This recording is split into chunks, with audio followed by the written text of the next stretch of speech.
भाई चलिए स्टार्ट करते हैं आज का लेक्चर। ठीक है, तो अभी हम लोगों ने प्रीवियस लेक्चर में क्या पढ़ा था? आई थिंक मैंने 10 लेक्चर्स अपलोड कर चुका हूँ अभी तक, और ये जो नेक्स्ट लेक्चर है ये कुछ इस पर डिटरमिनेंट की प्रॉपर्टीज और भी देख लेते हैं, है ना। फिर उसके बाद आगे बढ़ेंगे एडजॉइंट ऑफ मैट्रिसेस, फिर और भी सारी चीज़ें जो मैं आपको पढ़ाते जाऊँगा, और फिर ये मैं डिटरमिनेंट खत्म कर दूँगा। फिर डिटरमिनेंट ऑफ मैट्रिक्स खत्म करके डिटरमिनेंट एंड मैट्रिसेस, ठीक है सर, मैट्रिसेस।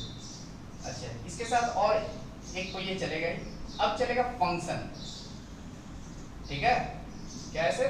फंक्शन चलेगा, फंक्शन चलेगा पक्का, है ना। अच्छा, तो भाई देख, ये फंक्शन चैप्टर इतना भी आसान नहीं है, इतना ये सीधा सीधा नहीं है। यदि आप एनसीईआरटी में जाओ, एनसीईआरटी, ठीक है, तो मैं कंप्लीट एनसीईआरटी की तरह तो मैं पढ़ाऊंगा नहीं। एनसीईआरटी में तो कुछ है ही नहीं। जैसे मान लो मैं लिमिट ले लिया, लिमिट चैप्टर, तो भाई लिमिट चैप्टर एनसीईआरटी में कुछ है ही नहीं, बकवास है, फालतू का, थोड़ा सा बस थ्योरी वगैरह है बस। ठीक है, तो इसमें कुछ नहीं है एनसीईआरटी में, लेकिन मैं अपने तरीके से पढ़ाऊंगा लिमिट भी। ठीक है, तो सर ये लिमिट क्यों पढ़ा रहा है? देख भाई, लिमिट 12th में यूज होगा, 12th में, क्योंकि जैसे ही आपको लिमिट नहीं आएगी तो फिर कंटिन्यूटी में कुछ नहीं कर सकता हूँ। अच्छा, लिमिट नहीं आएगी, लिमिट तो चलो ठीक है। अच्छा सर, लिमिट के लिए क्या जानना होगा? फंक्शन जानना होगा। ठीक है, लिमिट के लिए फंक्शन जानना होगा, क्योंकि मैं ग्रेटेस्ट इंटीजर का लिमिट पढ़ाऊंगा, फ्रैक्शनल पार्ट का सब पढ़ाऊंगा, ये सब चीजें तो आपकी एकदम आंखें बंद की बंद रह जाएगी। इंटीग्रेशन जैसे ही मैं जाऊंगा, इंटीग्रेशन, डिफरेंशिएशन, ठीक है, मेथड ऑफ डिफरेंशिएशन, इसको एमओडी बोलते हैं, मैं इसको एमओआई बोलता हूँ, है ना, मेथड ऑफ इंटीग्रेशन।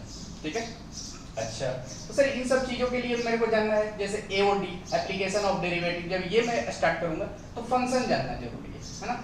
सबका बाप कौन है भाई? बाप फंक्शन। तो मेरे को फंक्शन सीखना बहुत जरूरी है।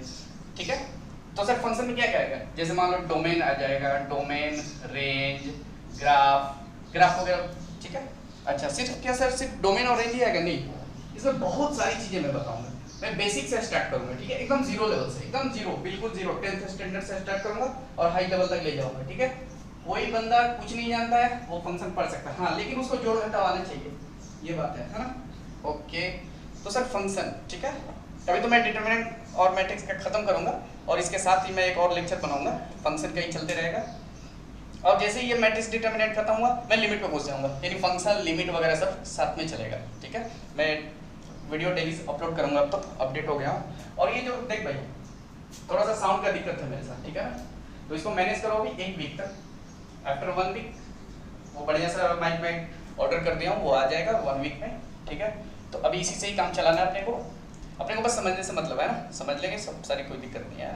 साउंड का तो इशू हो रहा है, मुझे भी लग रहा है कि यार बहुत लोगों ने बोला कि अब में साउंड का सर बहुत ज़्यादा प्रॉब्लम आ रहा है। मैंने बोला चल भाई कोई दिक्कत नहीं है, मैनेज कर लेंगे इसको। ठीक है, अच्छा, मैं सारी एक बार इसके बारे में बताता हूँ।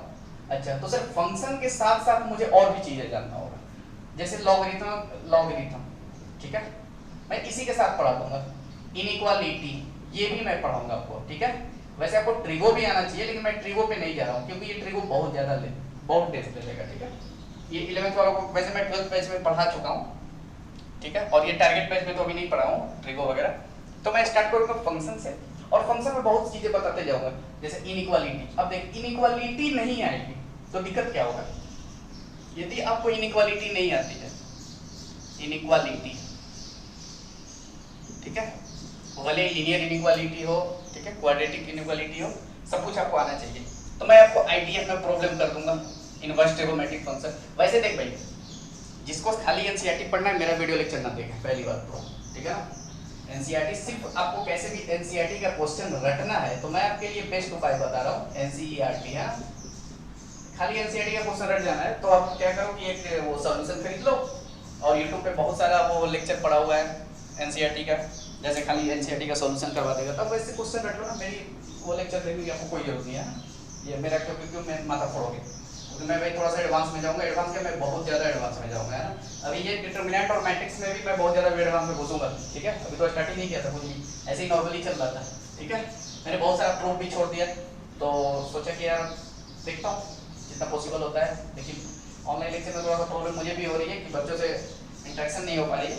ठीक है, अच्छा, आईटीएफ में सर इनइक्वालिटी का यूज़ होगा। ठीक है, क्योंकि जैसे भी इनक्वालिटी बेस्ड क्वेश्चन आएगा इनवर्स ट्रिगोनोमेट्रिक फंक्शन में तो मैं छोड़ दूंगा उसको, डिफरेंशिएशन में आएगा मैं छोड़ दूंगा। यानी इनक्वालिटी आपको जानना बहुत बहुत बहुत जरूरी है। सर डोमेन रेंज में भी इनक्वालिटी का बहुत ज्यादा यूज है। अरे इनक्वालिटी पे ही तो बेस्ड है डोमेन रेंज, ठीक है। अच्छा डोमेन रेंज, कोई बोलता है कि सर डोमेन रेंज बहुत टफ है, मैंने बोला कि ऐसा कुछ नहीं है, बस एक तेरे को कैसी फील दिला दो ना डोमेन रेंज का, तो किसी भी फंक्शन का डोमेन रेंज निकाल देगा, ठीक है। मैंने कैटेगरी बांट के पढ़ाऊंगा, हर एक चीज का एक कैटेगरी कर दिया, ये इस कैटेगरी में ये आएगा, इस कैटेगरी में ये आएगा, इस कैटेगरी में ये आएगा, ठीक है। मैं सारी चीज को कैटेगराइज करके आपको डोमेन रेंज पढ़ा दूंगा। अच्छा तो सर डोमेन रेंज सिर्फ इसी में पढ़ना है, देख इसमें आईटीएफ का भी यूज कराऊंगा, ठीक है। भले आपको आईटीएफ ना पढ़ाया हूं लेकिन मैं फिर भी थोड़ा सा इंट्रोड्यूस करा के इसमें डोमेन रेंज घुसा दूंगा। फिर एओडी जब मैं पढ़ाऊंगा एप्लीकेशन ऑफ डेरिवेटिव, उसमें भी मैं डोमेन रेंज पढ़ाऊंगा, ठीक है। ये और ये जो डोमेन रेंज है ना यहीं पर पूरी खत्म नहीं हो जाएगी कहानी, जब मैं यूनिवर्सिटी हो जाऊंगा उसमें भी पढ़ाऊंगा, डिफरेंशिएशन में भी। अच्छा डोमेन और रेंज जो है ना ये बहुत ज्यादा इसका यूजफुल है, जैसे मैं इंटीग्रेशन में इसका बहुत ज्यादा यूज कराऊंगा। इंटीग्रेशन में डोमेन और रेंज का सर कहां से बात आ गई, मैंने बोला कि बिल्कुल बात आएगी, ठीक है। मैं तेरे को ऐसा ऐसा क्वेश्चन दे दूंगा इंटीग्रेशन में कि तू घूमते फिरते रहेगा, तेरे से बनेगा भी नहीं कभी जिंदगी में, तो उसके लिए डोमेन रेंज जानना जरूरी है। यदि डोमेन रेंज ना जानोगे तो इंटीग्रेशन का आंसर आप गलत सलत निकाल दोगे, ठीक है। इनवर्स ट्रिगोनोमेट्रिक में डोमेन का मतलब नहीं समझोगे तो फिर वो दिक्कत, ठीक है। बहुत सारी परेशानियां हैं जो मैं यहाँ पे क्लियर करूंगा।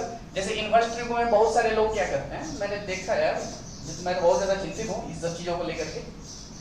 डायरेक्ट लोग क्या करेंगे, sine inverse x plus cos inverse x equal to pi by 2। चल ले बेटा हो गया पहला फॉर्मूला। दूसरा formula cosec inverse x plus sec inverse x tan inverse x plus cot inverse x pi by 2। चार फॉर्मूला लिखा दिया, उस पे क्वेश्चन कराने लगा। साइन में साइन इनवर्स x हो, साइन इनवर्स में साइन x हो, x लिखवा दिया। साइन में साइन इनवर्स x हो, ये भी x लिखवा करके काम चला दिया। और बोला कि 5-10 फॉर्मूला रटवा दिया और तू आराम से एनसीईआरटी क्वेश्चन कर लेगा, एनसीईआरटी क्वेश्चन कर लेगा नो डाउट, लेकिन तेरे को कांसेप्ट डेवलप नहीं होगा, तुम जैसे वैसे खींचेगा, ठीक है, समझ नहीं पाएगा। तो मैं थोड़ा सा डीप में जाऊंगा, डीप में क्या बहुत ज्यादा डीप में जाऊंगा, और ये वीडियो लेक्चर प्रॉपर्ली मैं जेई मेंस एडवांस के लिए बना रहा हूं, हां ध्यान देना इस बात का। 12 तो है ही, बिना 12 के जेई मेंस एडवांस का क्या मतलब है भाई, है ना। एनडीए वगैरह ये सब चीज सब कुछ मैं मैनेज करके ले चलूंगा, लो लेवल में नहीं चलूंगा, थोड़ा सा एडवांस जाऊंगा ही जाऊंगा, ठीक है। देख क्लास में क्या होता है कि मैं क्लास में बैच वाइज पढ़ाता हूँ, जैसा बच्चा वैसा पढ़ाइए, ठीक है। पिछला बार क्या हुआ कि मैं पढ़ा रहा था 11th वाला को, बोला कि नहीं सर सिर्फ बुक ही पढ़ना है, सिर्फ मेरे को बुक पढ़ाओ। ले भाई बुक पढ़ ले, मैं कुछ भी ज्यादा नहीं है, हाँ तो ठीक है देखते हैं। चलिए स्टार्ट करते हैं। प्रॉपर्टीज ऑफ, मैंने डिटरमिनेंट बहुत सारी प्रॉपर्टीज लिखवा दी थी, कुछ और थोड़ा बहुत जो बचा हुआ है वो मैं लिखवा देता हूँ, हाँ। प्रॉपर्टीज ऑफ डिटरमिनेंट, है ना, डेट में लिखता हूँ 100 में, ठीक है। पहली प्रॉपर्टी क्या है सर, ये वैसे मैं लिखवा चुका हूँ, ए ट्रांसपोज का जिस दिन तुम डिटरमिनेंट निकालोगे और ए का, तो वो दोनों क्या होगा, इक्वल होगा। इसका मतलब सर ए का determinant is equal to A transpose का डिटरमिनेंट। दूसरी बात, ए बी का determinant is equal to B A का डिटरमिनेंट, बोलो कि ना। तीसरी बात सर, तीसरी बात, a इंटू बी का determinant I can write a into B, ठीक है। चौथी बात, k इंटू a का डिटरमिनेंट, ठीक है। कोई सोचता है सर k को बाहर ले लेते हैं, k को बाहर ले लेते हैं और ये a का डिटरमिनेंट कर देते हैं। मैंने बोला था कि ये बिल्कुल गलत है। सोच, अब ये डिपेंड करेगा कि a का ऑर्डर क्या है। a यदि n क्रॉस n का मैट्रिक्स है तो k पर क्या आ जाएगा, n, k पर पावर क्या आ जाएगी, n। ये बहुत ही important, very very important. Sir ये तो कुछ अजीब सा लग रहा है कि k का पावर ये n कैसे आएगा। मैंने बोला देख चल इसका थोड़ा सा सोचते हैं। मान लेता हूं मैं a एक मैट्रिक्स ले लेता हूं, ठीक है, मैट्रिक्स, ठीक है। मैट्रिक्स का डिटरमिनेंट होता है, ओके। मैं मैट्रिक्स ले लेता हूं, जैसे मैं क्या ले लूं, जैसे ले लेता हूं a b c d, ठीक है। अच्छा सर इसके साइज क्या है, 2 क्रॉस 2 का साइज है, ठीक है। एक ही साइज क्या है, 2 क्रॉस 2 का, 2 क्रॉस 2 ऑर्डर का मैट्रिक्स है, यानी 2 रो 2 कॉलम है। अच्छा मैं बोलता हूं k से मैं मल्टीप्लाई करा देता हूं, कहां पे, इस मैट्रिक्स में। तो बोल जैसे ही मैंने k से मल्टीप्लाई कराया तो सारी इंटीज में मल्टीप्लाई होगी, मैंने पढ़ा चुका हूं। k a k b k c k d, बोलो हां कि ना। अच्छा अब मुझे इसका डिटरमिनेंट निकालना है ना, किसका, इसका। तो सोच, जैसे ही मैंने इसका डिटरमिनेंट लिखा, के ए का determinant equal to determinant of K A, मैं सारी जगह डिटरमिनेंट लगा दूंगा, के बी, के सी, के डी। अब सोच, मैंने बोला था किसी भी रो या किसी भी कॉलम से हम लोग क्या कर लेते हैं, डिटरमिनेंट में कॉमन फेंक सकते हैं। तो बोलो मैंने इधर से के कॉमन ले लिए, बोलो हाँ कि ना। जैसे ही के कॉमन ले लिए, बोल क्या बना, ए और बी। क्या बना सर, ए और बी, लेकिन इसमें बचा हुआ है के अभी, तो मैं इधर से भी एक के और खींच लिया, तो बोलो ये क्या आया। अब बोलो ये क्या बना, सी और डी। ओके, ये कौन हुआ, के का पावर 2, ठीक है। अच्छा sir, A B C D क्या है भाई, ये इसका डिटरमिनेंट है भाई, डिटरमिनेंट है, डिटरमिनेंट हो ए बी सी डी, यानी के इंटू ए। बोलो हाँ कि ना। यानी सर 2 क्रॉस 2 का मैट्रिक्स है, तो इस पे पावर 2, यदि n क्रॉस n का मैट्रिक्स होगा तो power n। I will use this one, ठीक है, ये बहुत इंपॉर्टेंट है। अब आ जाओ, चलिए नेक्स्ट बात करते हैं, है ना। एक छोटा सा क्वेश्चन देख लेते हैं इसमें, है ना। ये वैसे है, एक दो क्वेश्चन है छोटा छोटा, मैं इसको पहले कर देता हूँ फटाफट, है ना। मान लो एक क्वेश्चन वाला दे रखा है, if A is 3 cross 3 matrix, ठीक है। A इस क्या है, 3 क्रॉस 3 का मैट्रिक्स है, ठीक है। If determinant of A equal to, मान लो दे रखा है 6 दे रखा है, determinant of A equal to 6, then determinant of 5A equal to क्या होगा, ठीक है। ऐसे यदि मान ले तेरे पास क्वेश्चन आ जाए तो क्या करेगा तू, मैट्रिक्स नहीं दे रखा है, सिर्फ उसका ऑर्डर दे रखा है और उसकी डिटरमिनेंट की वैल्यू दे रखी है। एक कोई मैट्रिक्स है जिसका ऑर्डर क्या है, 3 क्रॉस 3 और डिटरमिनेंट क्या है 6, तो मेरे को क्या निकालना है, 5A का डिटरमिनेंट निकालना है। तो बोल 5A का डिटरमिनेंट निकालने के लिए मैं क्या करूंगा, प्रॉपर्टी यूज करूंगा। तो बोलो 5 भैया को बाहर करूंगा और ये इस पे। अब पूछूंगा कि 5A में A तेरे जगह पे कौन है, बोल 3, यानी 5 का पावर 3। तो बोलो 125 इंटू A की वैल्यू क्या दे रखी है 6, मल्टीप्लाई करके आंसर लिख लिया। बोलो हाँ कि ना। अब आ जाओ, ऐसे छोटा छोटा क्वेश्चन है उसमें, आर.एस. अग्रवाल वगैरह बुक में है। अब देखते हैं, एक छोटी सी बात और कर लेते हैं, ठीक है, छोटी सी बात और कर लेते हैं, उसके बाद मैं आगे बढ़ूंगा, एडजॉइंट ऑफ मैट्रिसेस वगैरह सब सारी चीजें बताऊंगा। चलिए देखते हैं,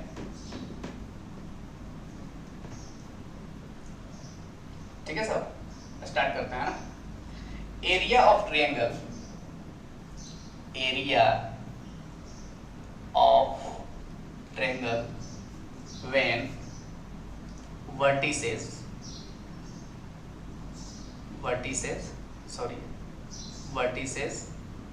are given, यानी सर किसी भी ट्रायंगल का एरिया मेरे को निकालना है यदि उसका वर्टिसेस क्या हुआ है अपने को नॉन हो, पता हो, ठीक है, उसकी वर्टिसेस पता हो। तो मैंने मान लिया कि x1 y1 x2 y2 and x3 y3 ये क्या है, वर्टिसेस है। किसका भाई, ट्रायंगल, ट्रायंगल का क्या है, वर्टिसेस है। देन एरिया इक्वल टू देख 1/2, ठीक है, 1/2 x1 y1 1 x2 y2 1 x3 y3 1, ठीक है, x1 y1 1 x2 y2 1 x3 y3 1। अब देखते हैं सर, अब सोचते हैं एक और एक मेथड होता है, थोड़ा सा डिफरेंट है, एरिया इक्वल टू, ठीक है। अब क्या करते हैं, सोचते हैं, ये मान लेते हैं ट्रायंगल है, वर्टिसेस यही होगी ना, x1 y1 x2 y2 x3 y3, बोला कि ना, ठीक है। तो एक सारस फॉर्मूला आता है, ठीक है, क्या होता है सर, सारस फॉर्मूला आता है। तो बोल इसमें करते क्या है, देखो इसमें 1/2 जैसा है वैसा ही रहेगा, हाँ। अच्छा इसमें क्या है, ये क्या, देखो मान लो ये वॉच है, घड़ी है, ठीक है। अच्छा बोल घड़ी ऐसे घूमती है क्या, ऐसे घूमती है घड़ी, तो मैं क्या करूंगा, घड़ी के विपरीत दिशा में, घड़ी के विपरीत दिशा में, ये क्या है, एंटी क्लॉकवाइज, ये क्या होता है, clockwise, and this one is anti clockwise direction में हम लोग इस वर्टिसेस को लिखना स्टार्ट करेंगे। तो बोलो x1 y1 x2 y2 x3 y3, अच्छा x1 y1, x2 y2, x3 y2, finally इसी पे पहुंचना है मेरे को। तो बोल क्या आया x1 y1, बोलो हाँ कि ना। तो सर इसकी वैल्यू कैसे निकली जाएगी? मैंने बोला देख भाई ये ऐसे r लिख दे, तो क्या लिख दे r लिख दिया सर r, और फिर इस पे क्या कर, इधर से मूव करना स्टार्ट कर, इधर से मूव करते हुए इधर बाहर आ जा। तो बोल इसका मतलब क्या है, इधर से मैं मूव करूंगा और ऐसे आऊंगा। तो सर इसका मतलब x1 y2, ठीक है, x1 y2 माइनस कर, ठीक है, इधर से जब आऊंगा तो माइनस के साथ x2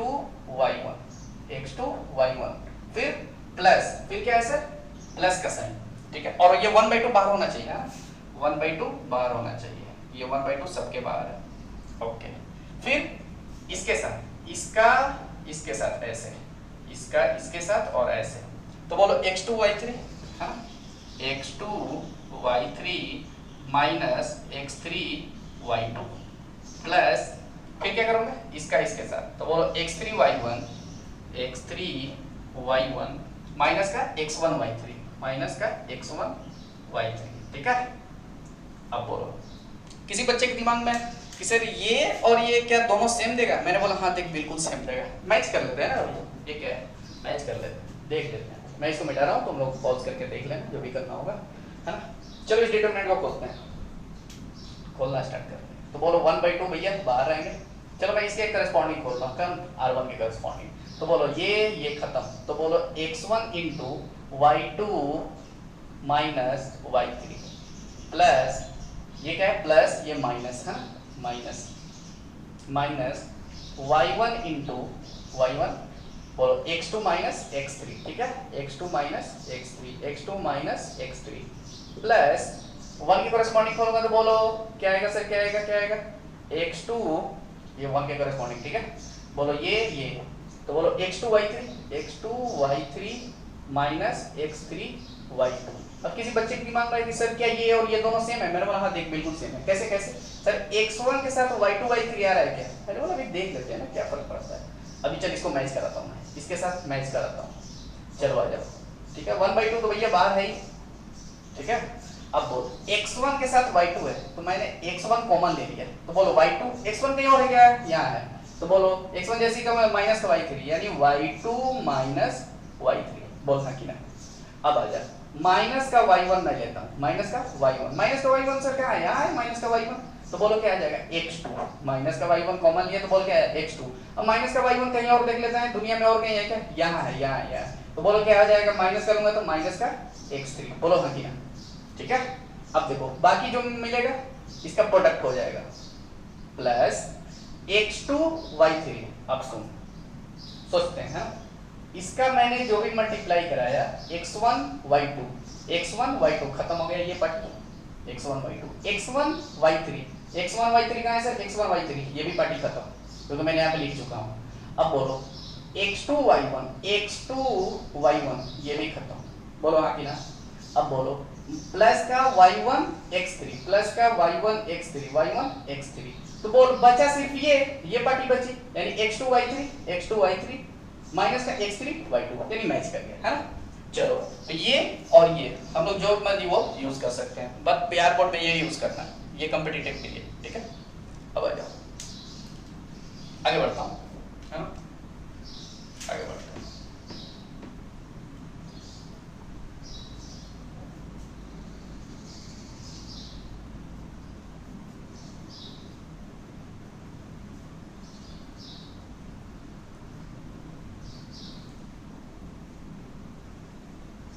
ठीक है,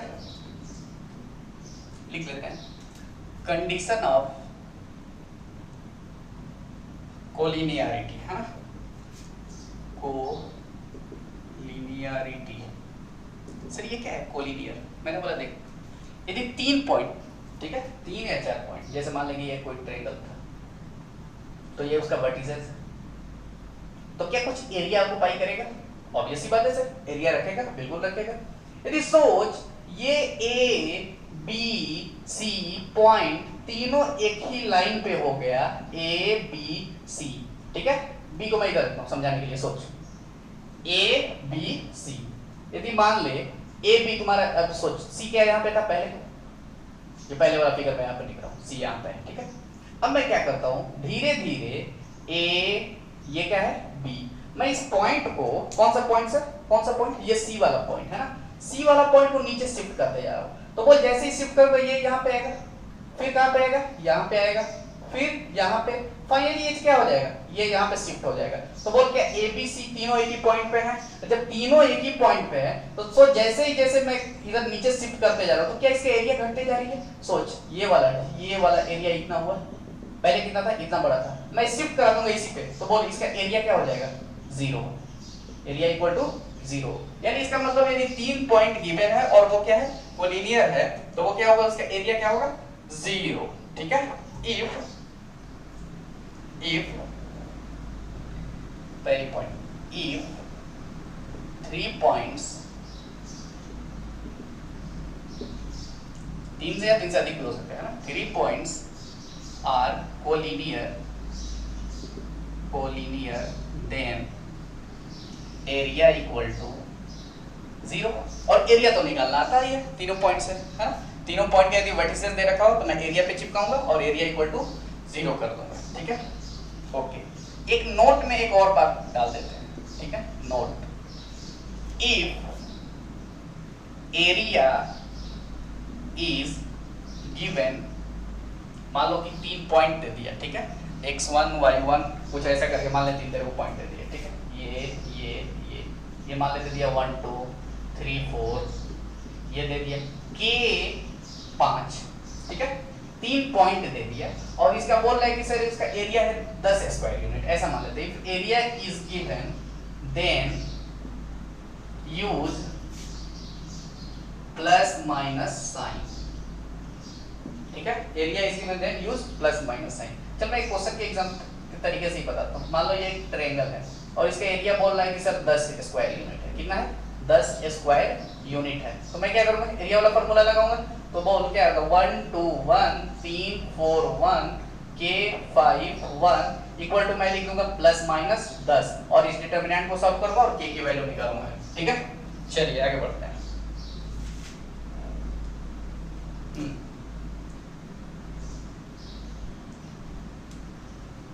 ये तो हुआ ट्रायंगल के केस में, ठीक है। अब आते हैं, मान लो कोई क्वाड्रिलेटरल का 4 वर्टिसेस दे दिया, तो सर उसका एरिया कैसा निकालेंगे, हाँ, उसका एरिया कैसे निकलेगा, area of quadrilateral, area of quadrilateral, quadrilateral कैसा होता है सर, ऐसा कैसे होगा, है ना, क्वाड्रिलेटरल। तो बोलते रहो क्या देगा, ज्यादा से ज्यादा ऐसा कोई पॉइंट दे देगा, देखो x1 y1 x2 y2 x3 y3, है ना, x4 y4। तो बोल इसका एरिया जो होगा ना sir, area of quadrilateral equal to 1/2, बस भाई सारस फॉर्मूला यूज कर लेंगे, है ना। तो सर सारस फॉर्मूला क्या है, यहाँ से स्टार्ट करेंगे और फिर यहीं पे फाइनली आ जाएंगे। तो बोल x1 y1 x2 y2 इस अकॉर्डिंग ले रहा हूँ, है ना। तो फिर क्या आ जाएगा sir, x3 y3 x4 y4 and then x1 y1। और सॉल्व करना तो आता ही है, ये और ये, इसका मतलब क्या है सर, r वाला, r मेथड, है ना, इसको ऐसे और इसको ऐसे, इधर पॉजिटिव के साथ और इधर निगेटिव के साथ, ठीक है। x1 y2 माइनस का x2 y1 फिर प्लस वैसे, ठीक है। अब आ जाओ, तो वैसे सर ये इनसाइड का पॉलीगॉन का भी हम लोग निकाल सकते हैं, मैंने बोला बिल्कुल निकाल सकते हैं, ठीक है। वैसे ही इनसाइड तक कर लेना है। चलिए आगे बढ़ते हैं।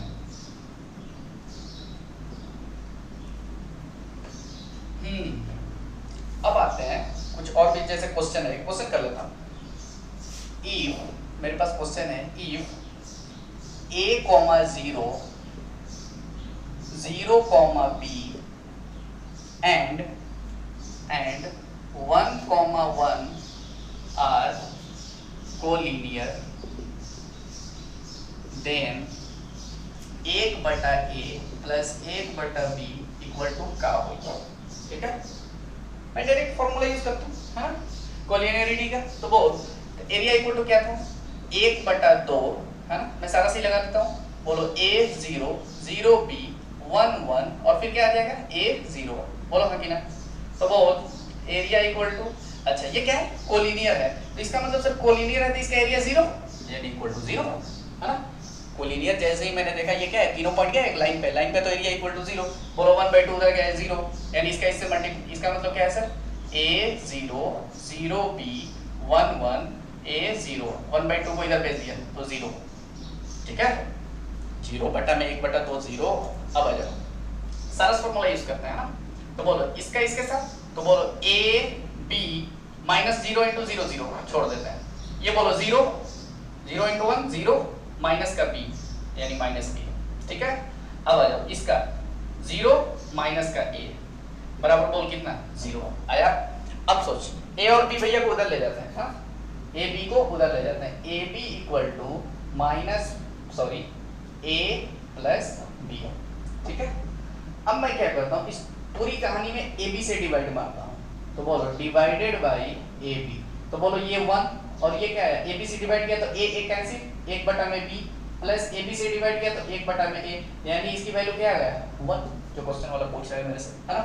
चलो आगे बढ़ते हैं, थोड़ा फास्ट तो नहीं हो रहा है मेरे अकॉर्डिंग, ऐसा तो नहीं है कि फास्ट पढ़ा रहा हूँ, ठीक है जो भी है। अब आ जाओ, हाँ देखते हैं आगे।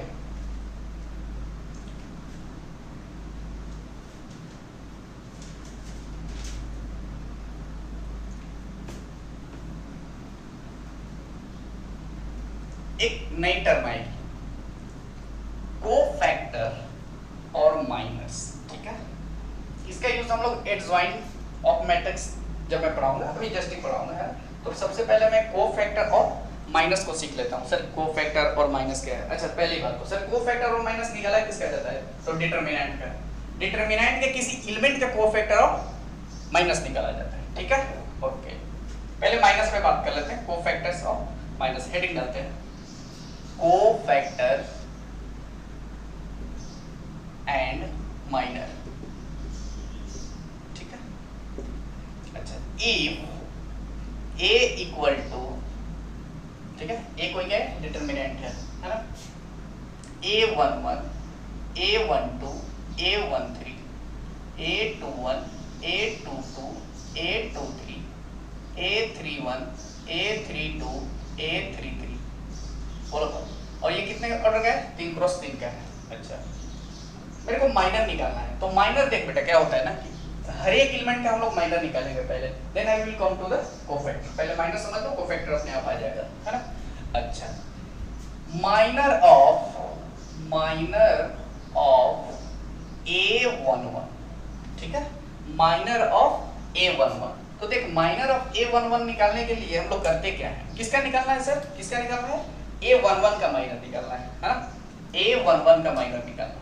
तो मैं क्या करूंगा, इस रो और इस कॉलम की एंट्री को छोड़ दूंगा, तो बोल बाकी बचा क्या, बाकी मेरे पास ये बचा, ठीक है, बाकी मेरे पास ये बचा, मैं इसका क्या करूंगा, डिटरमिनेंट, तो बोलो A22 A23 A32 A33, बोलो हाँ कि ना। अच्छा तो सर ये डिटरमिनेंट है तो इसकी कोई वैल्यू भी आएगी, मैंने बोला हाँ तो सॉल्व कर लेना इसको। तो बोलो इसको जैसे ही मैंने सॉल्व किया, बोलो क्या आया, A22 A33 minus A32 A23, ठीक है। अच्छा इसको मैं क्या कर रहा हूँ, एक नंबर मान लेता हूँ M11, माइनर है तो M से डिनोट कर रहा हूँ, A11 का माइनर मैंने क्या मान लिया, M11, जो इसकी वैल्यू क्या है, ये है, ये टोटल वैल्यू, ठीक है। वैसे ही मान लो किसी ने मेरे से पूछ दिया माइनर ऑफ एक, बोलो कि जिसका मान उसका हम लिख सकते हैं ना, माइनर ऑफ A12 निकाल लेते हैं इस बार, है ना, A12 इक्वल टू क्या होगा सर, A12 का माइनर, तो बोलो मैंने क्या बोला था, इसको पकड़ेंगे और इसके कॉरेस्पॉन्डिंग रो और कॉलम की एंट्री को छोड़ देंगे, इसको और इसको छोड़ेंगे, तो बोलो बचेगा क्या, ये और फिर ये, तो बोल A21 A23 A31 A33, बोलो हाँ कि ना। अच्छा तो सर इसकी वैल्यू को निकाल लेंगे और जो वैल्यू आएगी उसको मैं क्या लिख दूंगा, M12, यानी A12 का माइनर क्या है, M12, ठीक है। ओके तो सर ऐसे ही मैं बहुत सारे किसी का भी लिख सकता हूँ, मैंने बोला बिल्कुल लिख सकता है। बोलो बोलो बोलो किसका लिख ले भाई, तो लिख लेते हैं ना, ए माइनर ऑफ किसी और का एक लिख लेते हैं, A32 लेता हूँ या A33 ले लेता हूँ, A33 इक्वल टू क्या होगा सर, बोलो इसको और इसको छोड़ेगा तो बचेगा क्या, ये पार्टी आपके सामने आएगी तो मैं इसको डिटरमिनेंट में रख दूंगा, तो बोलो क्या आएगा A11 A12 A21 A22 और इसको क्या बोलेंगे M33। क्लियर है? ओके सर ये माइनर तो ये हुआ, इसको क्या बोलते हैं, माइनर बोलते हैं, A11 का माइनर, A12 का माइनर, A13 का। अच्छा कोफैक्टर नाम का भी कोई चीज होता है, पहले तो मैंने कोफैक्टर लिख दिया, पहले मैं माइनर बताया, अब I will come to the cofactor. What is cofactor? ठीक है, कोफैक्टर स्टार्ट करते हैं ना, गिटार वाला कहां गई, अब सोचते हैं, चलो इसको मैं वैसे लिख देता हूं M11 है ना। अब आते हैं कम टू द कोफैक्टर्स, ठीक है। अच्छा कोफैक्टर यदि किसी भी इंटीजर का निकालना है तो सोच cofactor of A11 equal to cofactor of A11 या मैं डायरेक्ट एक फॉर्मूला ही देता हूं, general formula Aij equal to -1 का power I plus j into MIj। Sir ये क्या है, ये क्या है, मैंने बोला देख भाई cofactor of Aij equal to -1 का power I plus j MIj, यानी माइनर तो मैं निकालूंगा ही निकालूंगा है ना, माइनर के साथ -1 का पावर I प्लस j से मल्टीप्लाई करा दूंगा। अच्छा बोल ये वैल्यू क्या देगा, या तो प्लस देगा या -1 देगा, क्योंकि -1 का पावर कुछ भी है ना, -1 का पावर कुछ भी -1 देगा या +1 देगा, it's depend on this one I plus j है ना, it's depend on I plus j। Whenever I plus j will be odd it will gives -1 and whenever it will be even it gives +1। बोलो हाँ क्या, -1 का power odd हो तो -1, even हो तो +1। अब देख मैं इसको डिनोट करता हूँ Cij से, किससे, कोफैक्टर है दैट्स व्हाई C से स्टार्ट होता है, इसलिए मैंने क्या कर दिया इसको Cij। अब मान लो किसी बंदे ने पूछ दिया कि सर कोफैक्टर ऑफ A11 तो बोल मैं क्या लिखूंगा, -1 का पावर 1 + 1 इंटू M11 है ना, ये क्या है M11 इज माइनर। ओके तो बोलो -1 का पावर 2 1 M11 कौन था सर, ये इसका डिटरमिनेंट इंटू, बोलो इसका डिटरमिनेंट क्या था, अरे चलना यार M11 ही लिख के छोड़ देता हूँ, बोलो हाँ कि नहीं M11, बोलो हाँ कि ना, और M11 अभी मैंने निकाला था थोड़ी देर पहले, इसकी वैल्यू क्या होती है, ठीक है। वैसे ही सुन ले फिर से, कोफैक्टर का ये क्या होता है, ये साइन से मतलब है, पॉजिटिव नेगेटिव उसके साथ साइन आ गया तो समझ लो वो क्या हो गया कोफैक्टर। और हम लोग डिटरमिनेंट में मैं इस बार बताया भी था, plus minus plus minus plus minus फिर प्लस माइनस प्लस, ठीक है। अच्छा बोल किसका मैंने निकाला था, A11 का, बोल हाँ कि ना, A11 का, तो बोल A11 यहाँ पे है, यानी इसका माइनर के साथ प्लस का मल्टीप्लाई करो तो बोल क्या सिर्फ यही है। जैसे ही मैं कोफैक्टर ऑफ किसका भाई A12 की बात करूं, ठीक है, A12 की बात करूं तो सर क्या होगा, -1 का power I plus j, I की जगह पे कौन है 1, j की जगह पे कौन है 2, यानी 1 + 2 M12 तो बोल -1 का पावर 3 ऑड नंबर यानी नेगेटिव साइन आएगा तो माइनस का M12, बोलो हाँ कि ना, यानी माइनर निकाल करके माइनस का मल्टीप्लाई करा दें यदि ये माइनस की जगह पे हो तो, यदि A13 का निकालो तो प्लस लिख करके M13 कर दूं, बोलो हाँ कि ना, क्लियर है। अब आ जाओ, अब सोचते हैं एक तो छोटा छोटा इसी पे क्वेश्चन निपटा लेते हैं पहले, ठीक है, तब आगे बात करेंगे हम लोग। अच्छा ठीक है, अब सोचते हैं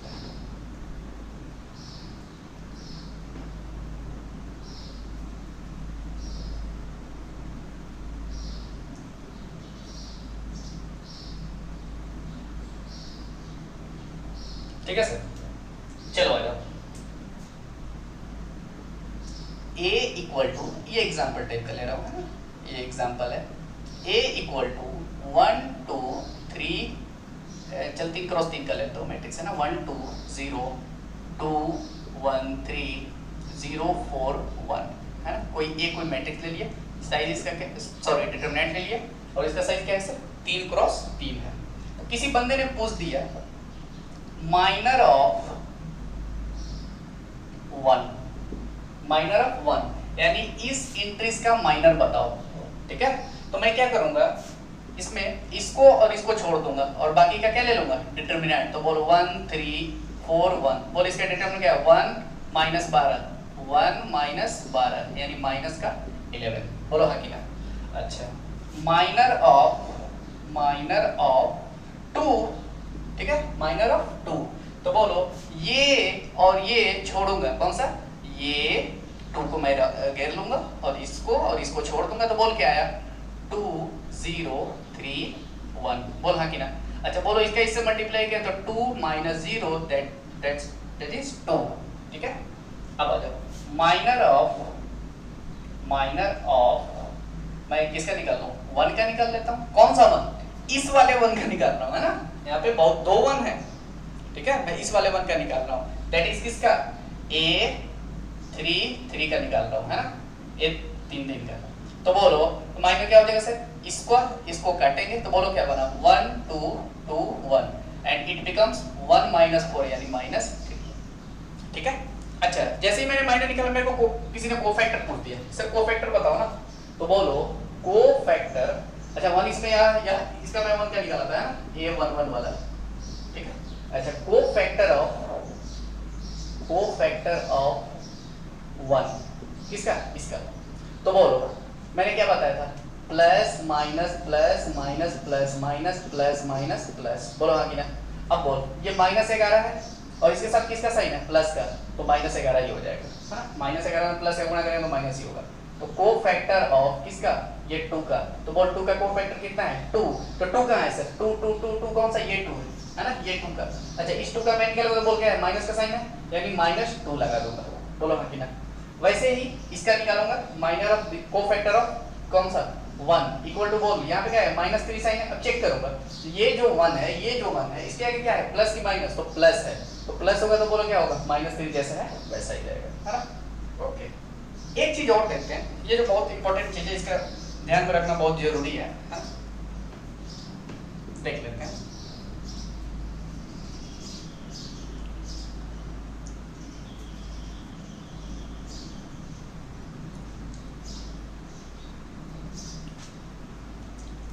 नोट में डाल करके इसको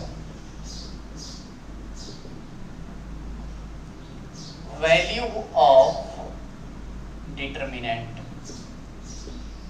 ठीक है। वो फैक्टर और माइनर के अकॉर्डिंग हम लोग डिटरमिनेंट के वैल्यू का सोचते हैं। पहले हम थोड़ा सा एक एग्जांपल लेते हैं, फिर आप इस चीज को मैं बहुत अच्छे से लिख देता हूँ, फिर आपको सब कुछ क्लियर हो जाएगा, है। सोच a11 a12 a13, ठीक है। a11 दिख रहा है ना, देख लेता हूँ। हाँ भाई a11 मैं यहाँ लिखता हूँ, चलो यहाँ से स्टार्ट करता हूँ, है ना। a11 a12 a13 a21 a23 a22 a31 a32 a33, ठीक है। अच्छा एक बात बताओ हम लोग क्या करते हैं इसका डिटरमिनेंट निकालने के लिए करते क्या है, पहले ध्यान से समझना है एक चीज। हम लोग क्या करते हैं मान लो इस रो के कॉरेस्पॉन्डिंग मेरे को खोलना है, ठीक है। ये कौन सा है R1 के corresponding.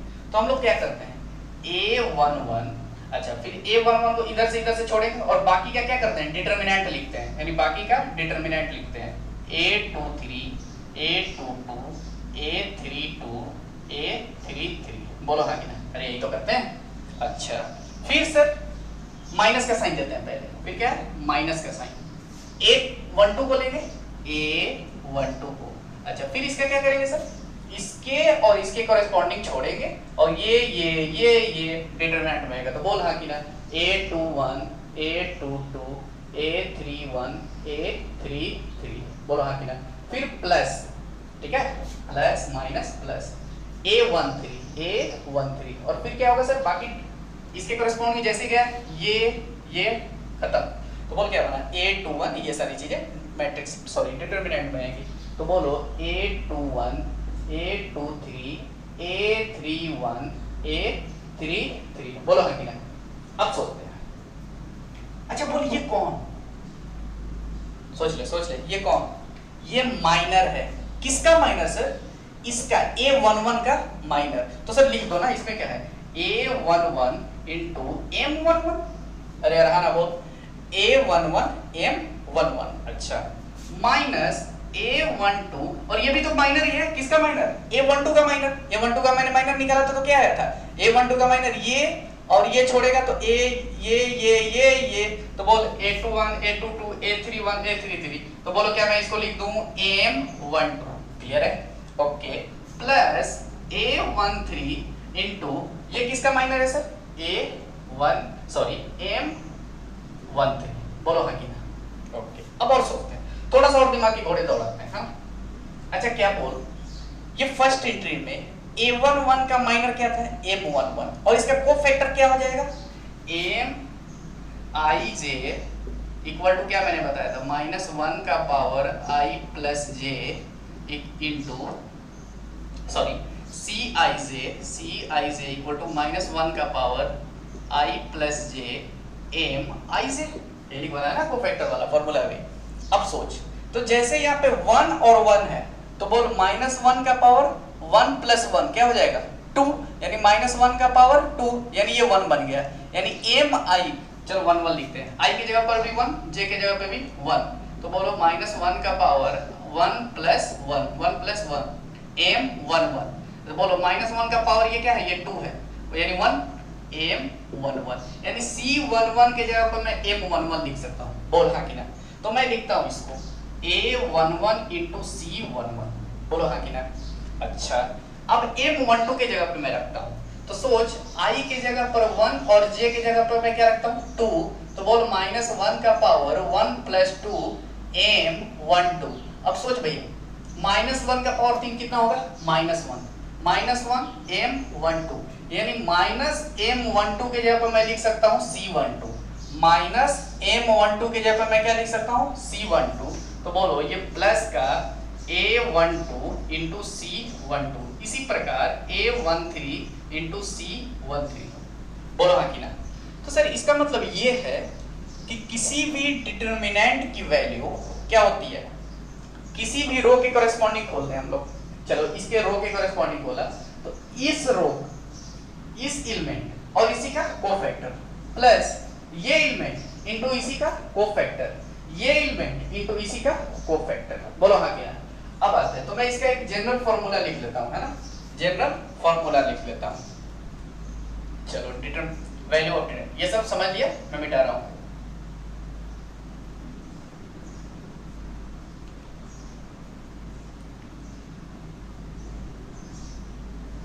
Value of determinant equal to summation किसी भी रो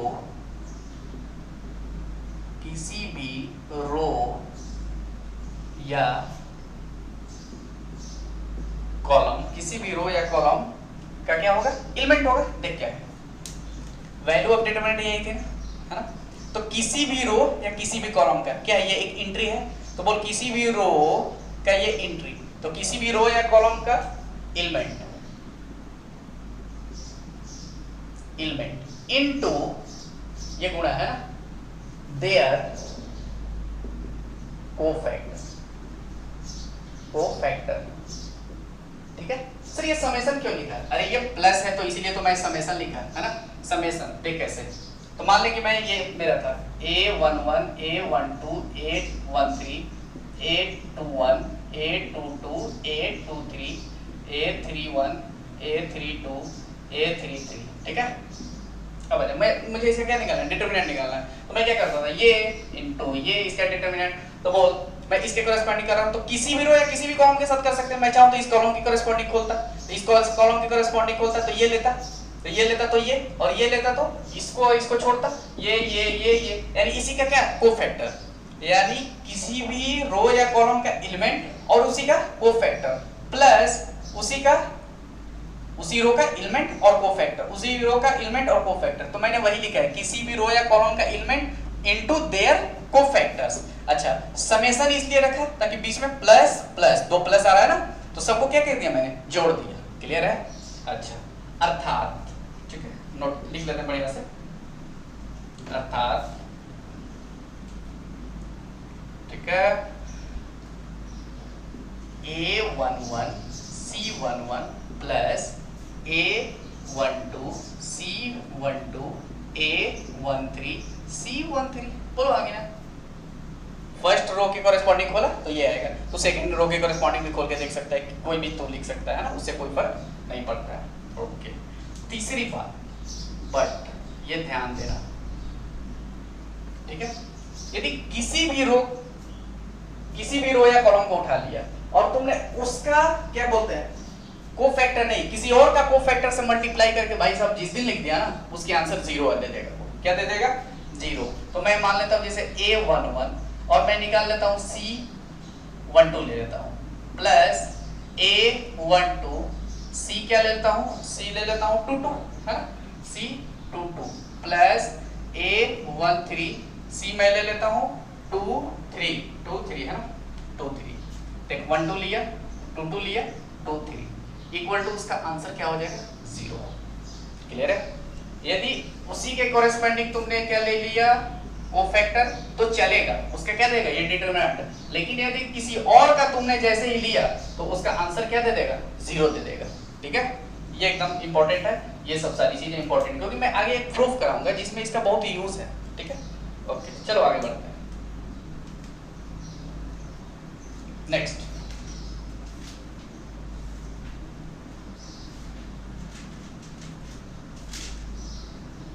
है ना, आगे बढ़ते हैं, आगे देख लेते हैं।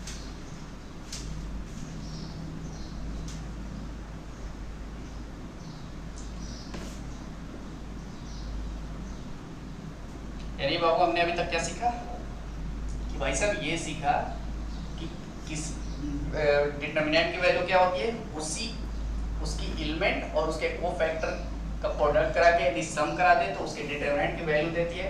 यदि किसी और का मैंने कोफैक्टर लगाया तो वो आंसर क्या दे देगा? 0। और ये आपका होमवर्क है कि आप चेक कर लेना इसको।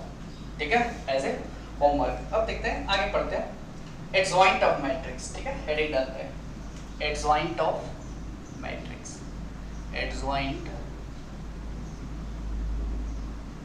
Of matrix. ठीक है भाई साहब, एडजॉइंट ऑफ मैट्रिक्स। सर ये एडजॉइंट ऑफ मैट्रिक्स क्या है ना? एडजॉइंट ऑफ मैट्रिक्स क्या है? यानी किसी मैट्रिक्स का ही एडजॉइंट होता है ना, यानी कि डिटरमिनेंट का एडजॉइंट नहीं, किसी मैट्रिक्स का एडजॉइंट। तो मान ले मैं एक एग्जांपल से आपको समझाने की कोशिश करता हूं, एक एग्जांपल देता हूं। Let A equal to A11 A12 A13 A21 A22 A23 A31 A32 A33।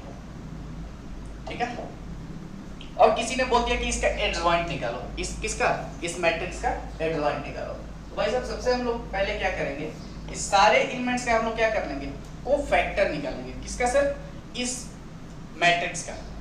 इस जो मैट्रिक्स है इसमें सारे एलिमेंट का, सारे एंट्रीज का क्या कर लेंगे, कोफैक्टर निकाल लेंगे। और कोफैक्टर का जो जैसे हम लोग ट्रांसपोज करेंगे वही क्या होगा, एडजॉइंट ऑफ दैट मैट्रिक्स होगा। ओके, तो पहले सर कोफैक्टर निकालते हैं, है ना। Cofactor of each entries, each element in A। ठीक है, अच्छा बोलो, तो कोफैक्टर ऑफ A11 मैं मान लेता हूं C11।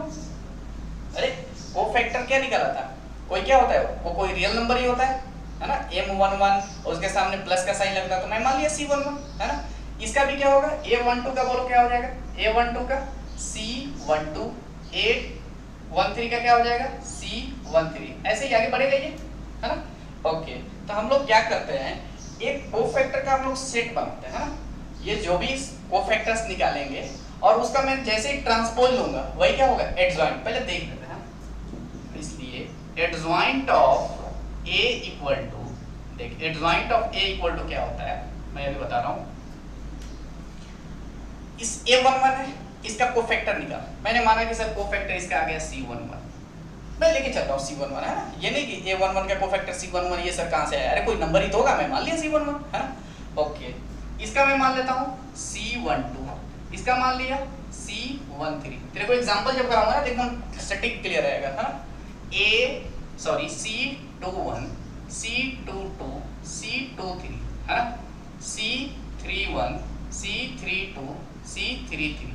तो सर मैं क्या करूंगा, पहले कोफैक्टर्स निकालूंगा और कोफैक्टर्स को इसके एंट्री पे रख दूंगा। A11 की जगह पे इसका कोफैक्टर, A12 की जगह पे इसका कोफैक्टर। मैंने अभी कोफैक्टर्स बताया पिछले अभी थोड़ी देर पहले कैसे निकालेंगे। सबका कोफैक्टर निकाल के मैं इसका ट्रांसपोज कर दूंगा। क्या कर दूंगा, ट्रांसपोज। सर ट्रांसपोज करने का मतलब क्या हुआ, ट्रांसपोज का मतलब सारे रो को कॉलम में कन्वर्ट करूंगा। तो बोल जैसे इस सारा रो कॉलम में गया तो बोल इस रो को कॉलम में, तो बोलो C11, C12, C13, ये भी कॉलम में, तो बोलो C1, ये कॉलम रो में जाए, सॉरी ये रो कॉलम में जाएगा, तो C22, C23, C31, C32, C33, बोलो आगे। और यही आपका क्या दे बैठेगा, एडजॉइंट ऑफ ए। बोलो क्लियर है, यानी एडजॉइंट ऑफ ए ये क्या दे देगा, यही आपका क्या हुआ, एडजॉइंट ऑफ ए। मैं एक एग्जांपल से छोटा सा एग्जांपल लूंगा, फिर मैं आपको सिखाता हूँ इसे एडजॉइंट ऑफ ए वगैरह कैसे कैसे निकालेंगे, क्या करेंगे, है ना। ओके, देखते हैं। एक क्वेश्चन लेता हूँ, फिर सारी चीजें समझ में आ जाएगी। ये थ्योरेटिक है, लिख लो इसको, आगे बढ़ता हूँ।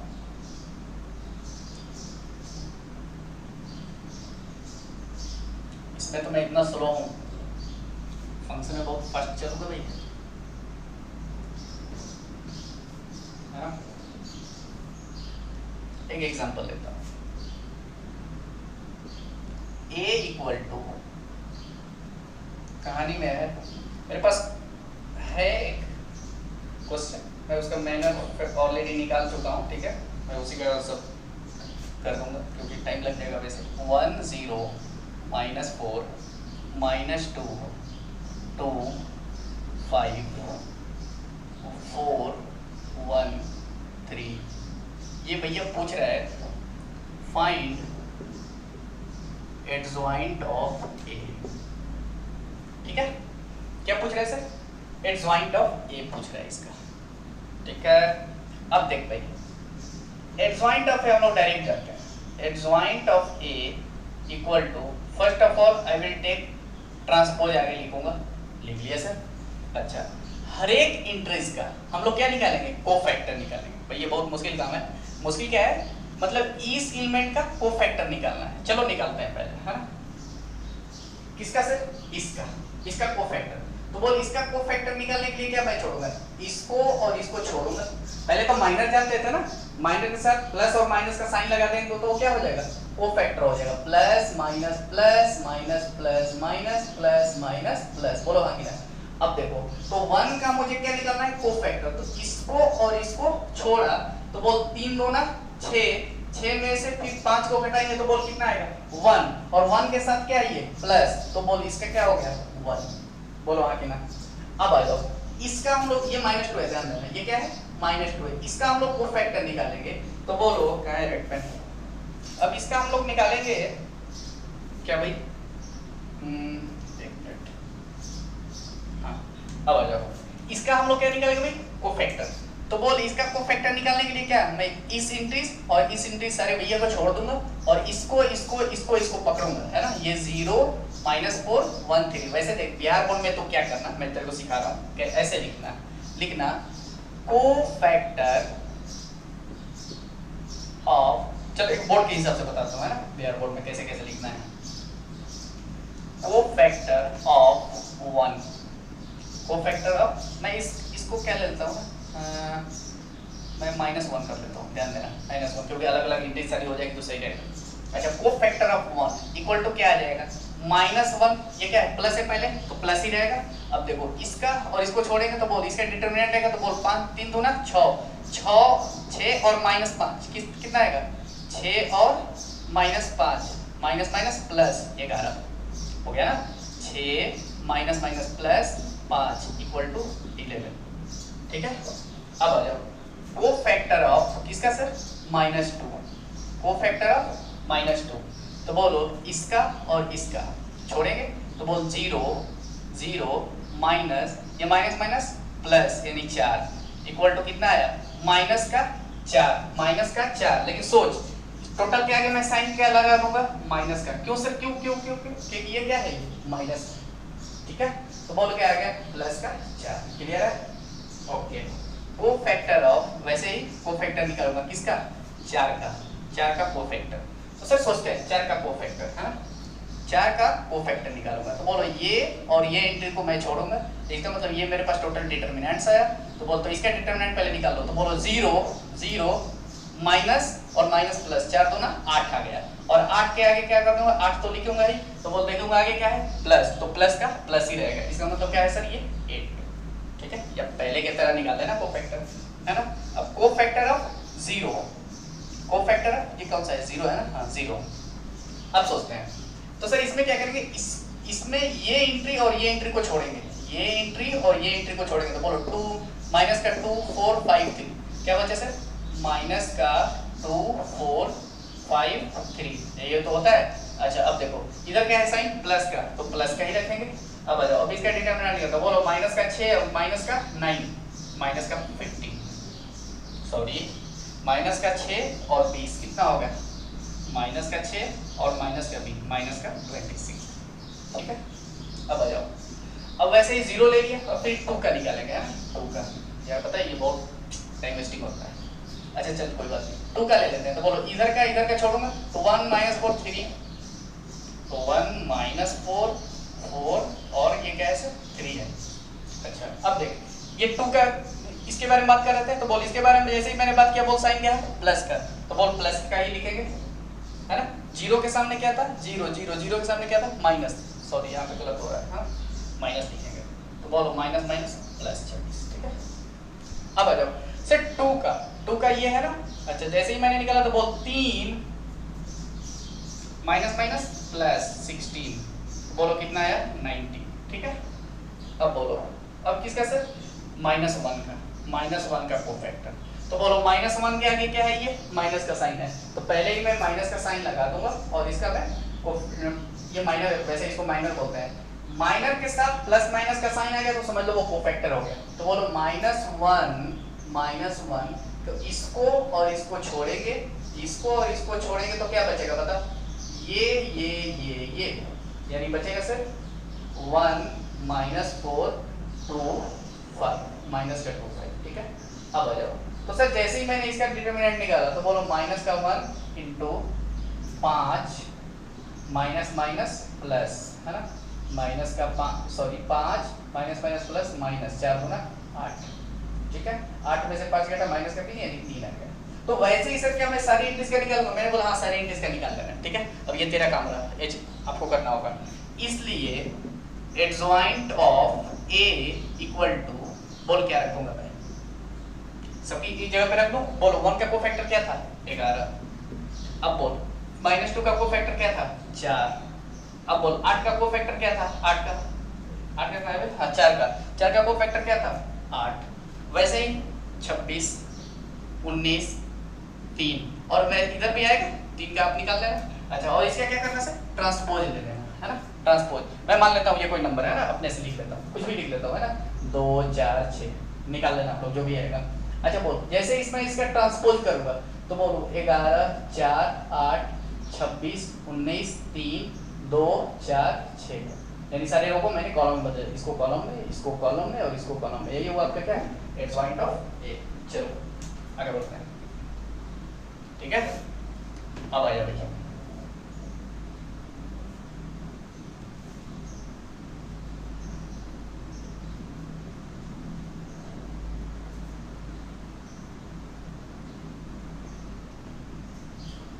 एक शॉर्ट ट्रिक है इसका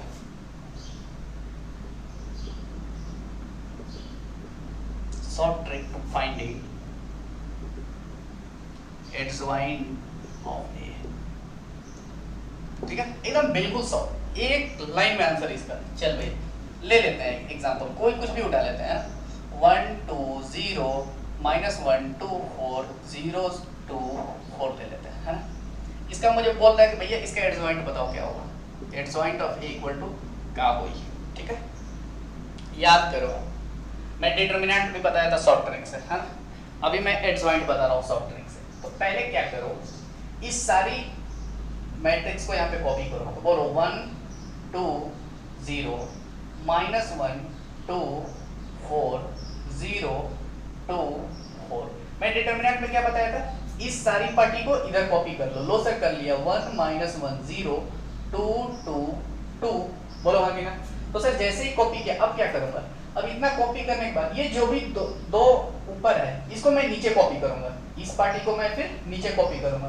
तो लो सर ये भी कर लिया, 1 2 0 1 2 -1 2 4 -1 2। फिर क्या करूंगा सर, फिर कुछ नहीं करना है तेरे को, ये लास्ट इंट्रीज और ये खत्म। खत्म, मैं बोला हाँ खत्म। अब आ जाओ डायरेक्ट एडजॉइंट ऑफ ए लिखते हैं। एडजॉइंट ऑफ ए लिखते हैं। मैं एक ही एग्जांपल बताऊंगा, बस काम खत्म। ठीक है, एक ही में खत्म। अब देख, इसका डिटरमिनेंट निकाल। ठीक है, इसका डिटरमिनेंट निकाल। तो बोल 4 दूना 8 और माइनस का 8 0। लो सर 0 लिख दिया, लिख दिया। फिर इसका डिटरमिनेंट निकालो, इसका। तो बोलो इसका डिटरमिनेंट 0 माइनस माइनस प्लस 4 आया। तो मैं अब इधर नहीं लिखूंगा, मैं अब डायरेक्ट इधर, सोच उस समय ट्रांसपोज कर रहा है तो मैं इधर लिख के इधर कर रहा हूं, मैं अभी डायरेक्ट ट्रांसपोज कर रहा हूं। यानी सर 0 और ये क्या हो जाएगा 4, यानी अब इधर मैं नीचे लिखूंगा। ऐसे डिटरमिनेंट निकालूंगा, लेकिन मैं लिखूंगा ऐसे। अब बता, फिर सर ये भी एक और पेयर बन रहा है ना। तो बोलो माइनस का 2। तो बोलो माइनस का 2। अब आ जाओ, फिर सर फिर मैंने बोला देख भाई, अभी एक और ये पेयर बनेगा, ये वाला। अब ये इंट्रीज के लिए तो बोल 0 4 दूना 8 माइनस का 8। तो माइनस का 8 लिख दिया सर। और फिर क्या करूंगा सर, इसका एक और पेयर बनाऊंगा। तो बोल 4 - 0 यानी कितना आया 4। इसको नीचे रखूंगा, मैं कर रहा हूं ऐसे, लेकिन लिखूंगा ऐसे। अब बोल 0 माइनस का 2। बोल माइनस का 2। ठीक है, अब आ जाओ सर, अब इसका भी कर लेते हैं ना। ये बोल 8 और 0 8। ठीक है, अब बताओ इसका मैं जैसे ही करूंगा तो 0 0 माइनस का 4 माइनस का 4। ठीक है, माइनस का 4 डिटरमिनेंट निकाल रहा हूं मैं, है ना। अच्छा सर ये करूंगा तो बोलो 2 + 2 4। ये आपका एडजॉइंट आ गया डायरेक्टली। हां, ये कोफैक्टर वगैरह कुछ नहीं निकालना है, डायरेक्ट इसे आंसर कर लेना। ओके, ये ऑब्जेक्टिव वगैरह के लिए आपको एनडीए वगैरह पूछ देता है, कोई ए मैट्रिक्स दे देगा आपको, एडजॉइंट ऑफ ए डायरेक्ट पूछ लेगा, या इनवर्स पूछ देगा। तो इनवर्स मैं आगे बताऊंगा इसी मेथड से, आगे आई विल डिस्कस, है ना। ओके, आगे बढ़ते हैं।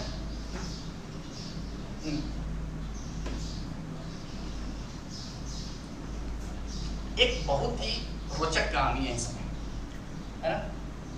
मैं क्या करता हूँ, सारा फॉर्मूला प्रूफ कराऊंगा इस बार। मैं तो सोचा नहीं था कि प्रूफ करूंगा, मैं सोचा था चलो क्लास में एक डिस्कस कर लूंगा ये सब चीजें, लेकिन देखा कि नहीं यार, करवा देना चाहिए। जब पढ़ाई हो तो अच्छे से पढ़ो, है ना। एक थ्योरम टाइप का है, या जो भी समझो। चलो पहला, if A is a square matrix,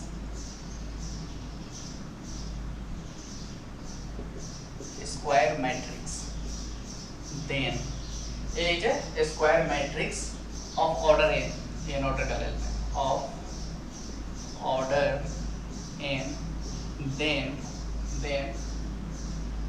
है ना, A into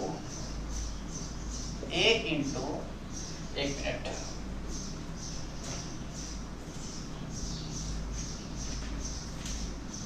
minute, A into adjoint of A equal to adjoint of A into A equal to A into I।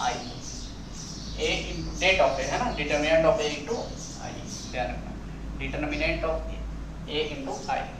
ये फॉर्मूला बहुत इंपॉर्टेंट है, इसी पे सारी कहानी दौड़ेगी, है ना। It's A into adjoint of A equal to adjoint of A into equal to determinant of A into I। तो सर इसका मतलब ये है कि यदि कोई मैट्रिक्स दे दिया है ना, ध्यान से देख भाई, कोई भी मैट्रिक्स दे देगा, मान लो गिवन है, उसका एडजॉइंट निकालेंगे, और एडजॉइंट निकालने के बाद उस मैट्रिक्स से क्या कर रहे हैं, मल्टीप्लाई कर रहे हैं, लेफ्ट या राइट में, लेफ्ट या राइट में। तो दोनों का आंसर क्या देगा, ये देगा, यानी I into A। I क्या है, यूनिट मैट्रिक्स है, कितने ऑर्डर का सर, n ऑर्डर का, क्योंकि मैट्रिक्स का ऑर्डर क्या है सर, n है। अच्छा ये डिटरमिनेंट ऑफ A क्या होगा, कोई रियल नंबर होगा, 4 5 6 7 8 9 10 ऐसे कुछ करके होगा, और उसके साथ I क्या है, कोई मैट्रिक्स है। ओके, ये मेरे को प्रूफ करना है ना, ये भैया मेरे को क्या करना है, प्रूफ करना है। चलिए स्टार्ट करते हैं प्रूफ।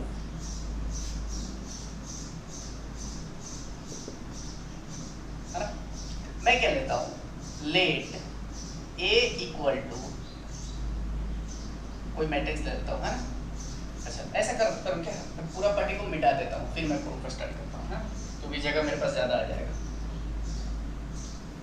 वो तो लिख देना, ये सब लिख लेना है ना। अब आ जाओ प्रूफ में क्या है सब, मैं मान लेता हूं लेट A इक्वल टू, है ना, A11 A12 A13 dot A1n A21 A22 A23 dot dot dot A2n। अच्छा लास्ट पे क्या आ जाएगा, अच्छा फिर ऐसे ये बढ़ेगा। अच्छा मान लो कोई ith रो होगा तो ai1 ai2 ai3 dot dot ain, है ना। अच्छा an1 an2 an3 dot dot ann, ये क्या है, n क्रॉस n का मैट्रिक्स है, ठीक है, n क्रॉस n का क्या है सर, मैट्रिक्स है। अच्छा अब मैं निकाल लेता हूँ एडज्वाइंट, इसलिए adjoint of A equal to, बोलो क्या हो जाएगा, adjoint of A equal to कुछ नहीं भाई, इसका हम लोग क्या कर लेंगे, कोफैक्टर निकाल लेंगे और उसका फिर फाइनली क्या कर देंगे, ट्रांसपोज ले लेंगे। तो मैं सारे का कोफैक्टर लिख लेता हूँ, C11 C12, है ना, C11 C12 C13, अरे यार C13 डॉट डॉट C क्या हो गया भाई, C1n, है ना, C21 C, ये भगवान, C22 C23 dot dot C2n। फिर सर ऐसे ही आगे बढ़ेगा ये CI1 CI2 CI3 dot dot CIN, है ना। और आगे इसको थोड़ा सा खींच लेते हैं, ये और आगे बढ़ेगा CN1 CN2 CN3 CNN, है ना। अच्छा तो सर ये एडवांट निकला नहीं है, इसका जब जैसे ही मैं ट्रांसपोज करूंगा तब ये मेरा क्या निकल जाएगा, एडजॉइंट निकलेगा। चलो वो भी निपटा लेते हैं, वो भी लिख लेते हैं सर, है ना, वो भी लिख लेते हैं। तो बोलो इसका जैसे ही मैं एडजॉइंट करूंगा तो क्या आएगा, ये सारी रो कॉलम में, सारी रो कॉलम में, है ना, सारी रो क्या आ जाएगा, कॉलम में आ जाएगा। अच्छा अब देखते हैं सारे रो कॉलम में, तो सोच C11 C रो को कॉलम में, C12 C13 dot dot dot. अच्छा सोच ये तो ith रो है, कहीं कॉलम भी आएगा, kth कॉलम 1 2 3 k कुछ भी आएगा, k मतलब 3 के देखो 1 2 3 1 2 3 4 5 6 डॉट डॉट डॉट n, कहीं k आएगा, आ रहेगा, कुछ भी आ सकता है। तो मैं क्या लेता हूँ बीच में, यहाँ पे क्या लेता हूँ, मैं k ले लेता हूँ। तो बोल C यहाँ पे आएगा ना 1k डॉट डॉट C1n, बोलो हाँ कि ना। वैसे ही मैं इसका भी ट्रांसपोज करता हूँ, तो बोलो C21 C, इसको रो में, है ना, इस रो को कॉलम में बदलूंगा, तो बोलो C22 C23 dot dot C क्या आ जाएगा भाई 2k डॉट डॉट C2n। ध्यान से देखना, ये प्रूफ समझना बहुत जरूरी है, मतलब ऐसे प्रूफ वगैरह सब कुछ पूछता उछता नहीं है फिर भी। अच्छा फिर ऐसे ही डॉट डॉट मारूंगा मैं इस डॉट के लिए। अच्छा इसके लिए बात कर लेते हैं, अब आ जाओ, तो CI1 CI2 बोलो हाँ कि ना, CI3 डॉट डॉट C कहीं तो क्या आएगा, तो बोलो क्या आ जाएगा CIK, बोलो हाँ कि ना। अब आ जाओ फिर CNK, बोलो अब आ जाओ CKN, फिर डॉट डॉट मारूंगा, है।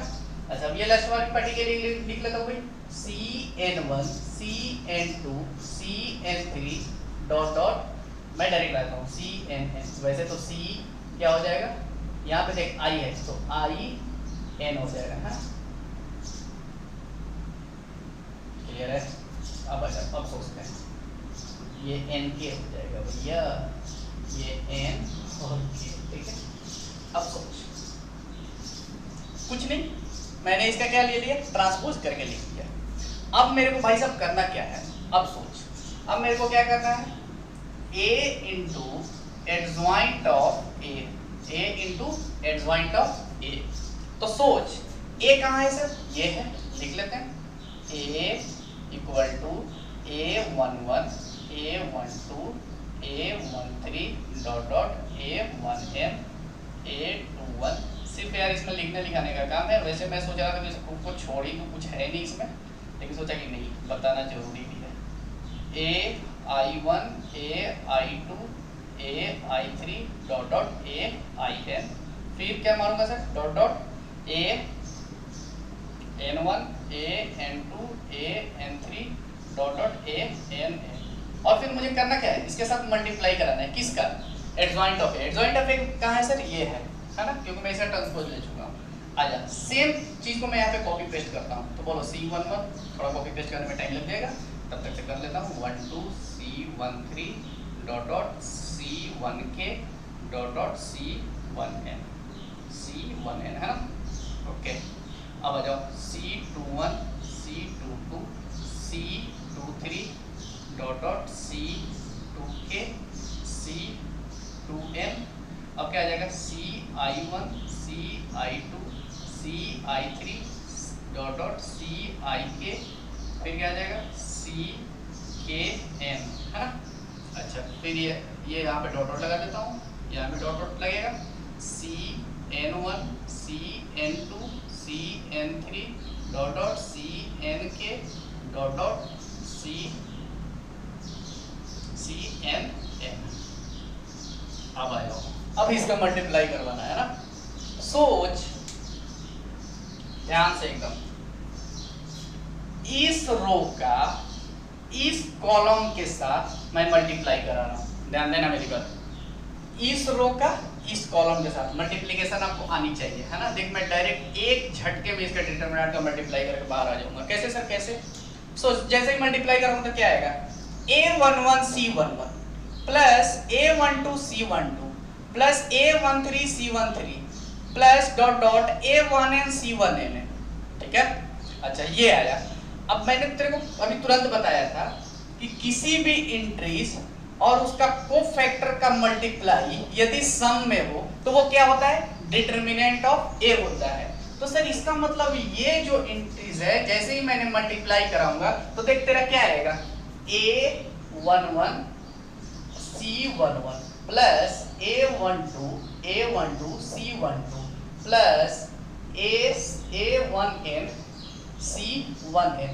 ये क्या है, यही तो है, ये sum of their entries, sum of किसी भी रो या कॉलम का इंट्रीज और क्या है उसका कॉरेस्पॉन्डिंग क्या है, कोफैक्टर। तो बोल ये क्या दे देगा, टोटल डिटरमिनेंट ऑफ ए दे देगा।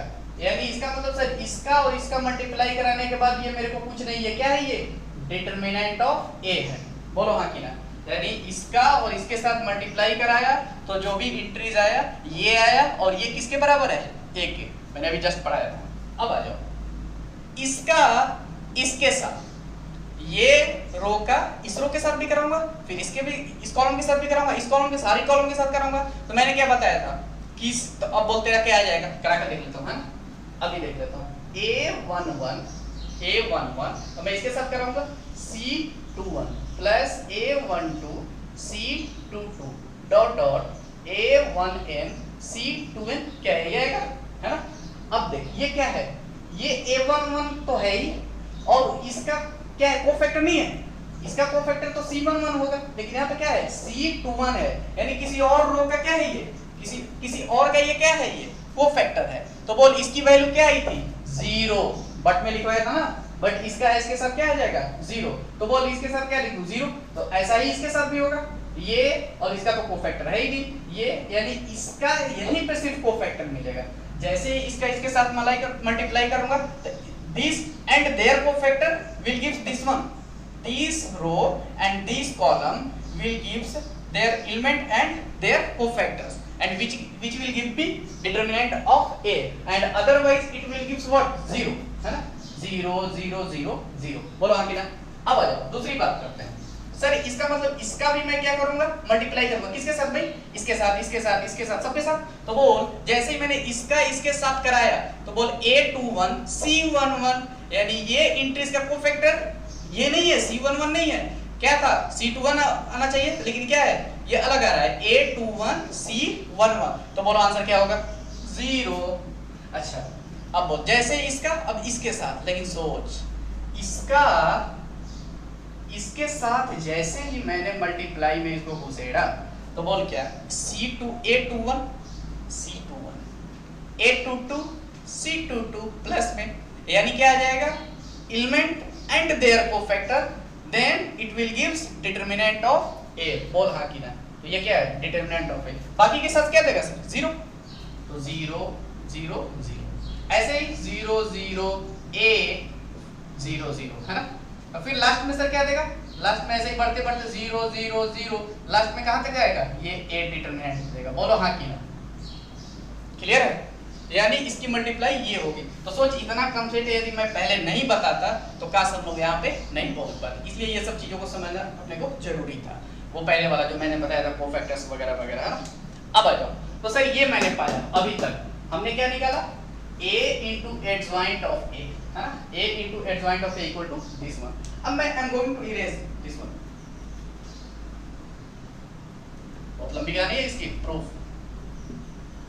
अब आ जाओ देखते हैं,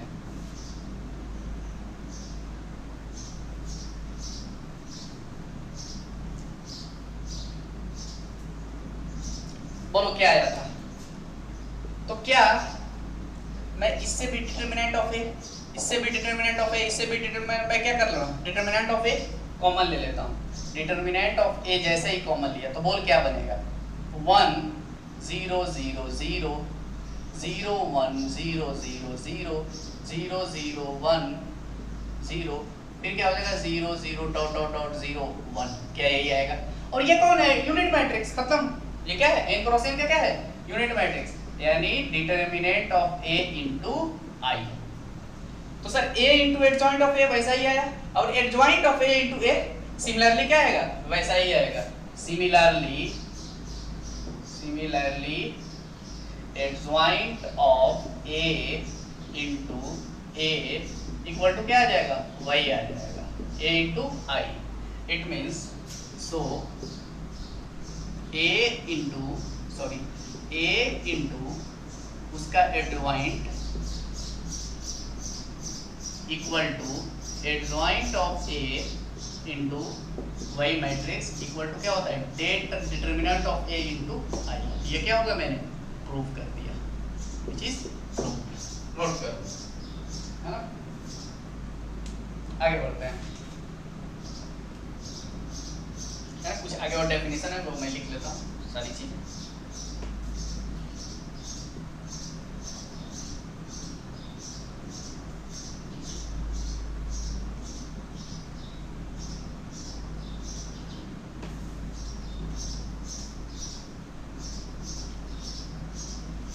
कोई और भी टर्म है जो जानते हैं, जानने की कोशिश करते हैं, singular and non singular matrix,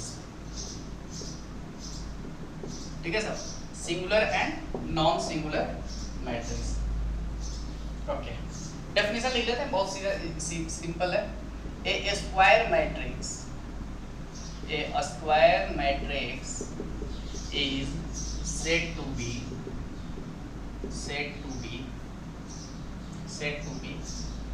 क्या होगा, पहला point singular, said to be singular if determinant of A equal to 0। Singular माने शून्य, सिंगुलर मतलब शून्य, यानी 0 के बराबर हो जाए तो किसी भी मैट्रिक्स का डिटरमिनेंट यदि 0 के बराबर हो जाए सिंगुलर। अब दूसरी बात तो आपको पता चल ही गया होगा, नॉन सिंगुलर का मतलब, साहब non singular if determinant of A equal to not equal to 0, यानी 1 2 3 4 5 कुछ भी है, यानी 0 को छोड़कर कुछ भी है, वो क्या होगा, नॉन सिंगुलर। यानी किसी मैट्रिक्स आपको दे दे 3 क्रॉस 3 2 क्रॉस दे को का दे दे और पूछे कि बता भैया ये मैट्रिक्स क्या है, सिंगुलर है या नॉन सिंगुलर, तो तू फटाफट क्या करेगा, उसका डिटरमिनेंट निकालेगा, डिटरमिनेंट निकालने के बाद चेक करेगा कि जीरो आ रहा है कि नॉन जीरो आ रहा है। If it is zero then it is called singular, whenever it will be non zero then it is non singular. Clear है? ओके, आगे बढ़ते हैं। इन्वर्टेबल मैट्रिक्स, है ना? Next point, invertible matrix. इसको बहुत बढ़िया से भाई समझ लो, मजा आएगा, है ना? इन्वर्टेबल मैट्रिक्स,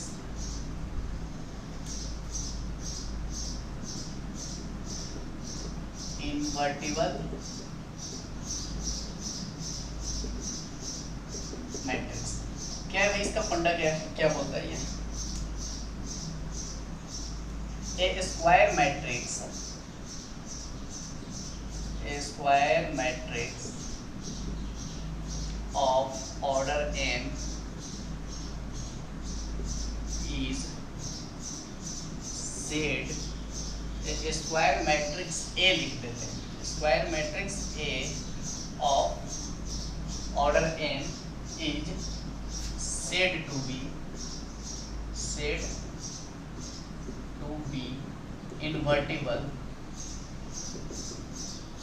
if, कैसा, if there exists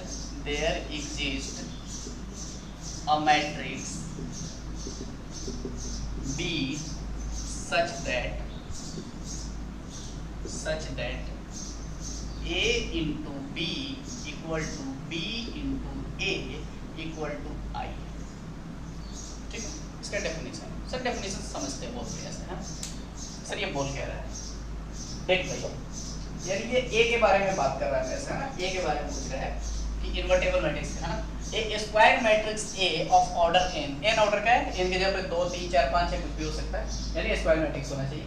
is said to be invertible, क्या होगा, इन्वर्टेबल होगा, उसका हम लोग इन्वर्सन कर सकते हैं कब, इफ देयर एग्जिस्ट, यानी कोई एक दुनिया में ऐसी कोई मैट्रिक्स एग्जिस्ट कर रही हो, यानी जिंदा हो, यानी दुनिया में कोई और मैट्रिक्स भी जिंदा यदि हो जाए, इस प्रकार से जिंदा हो कि A का B के साथ मल्टीप्लाई करें और B का A के साथ मल्टीप्लाई करा दें, तो वो क्या दे दे, आइडेंटिटी मैट्रिक्स दे। यानी मान लो मेरे को A कोई मैट्रिक्स दे दिया 1 2 3 4 और पूछ रहा है कि इसका ये इन्वर्टिबल है कि नहीं, तो मैं क्या करूंगा, एक B मैट्रिक्स खोजूंगा।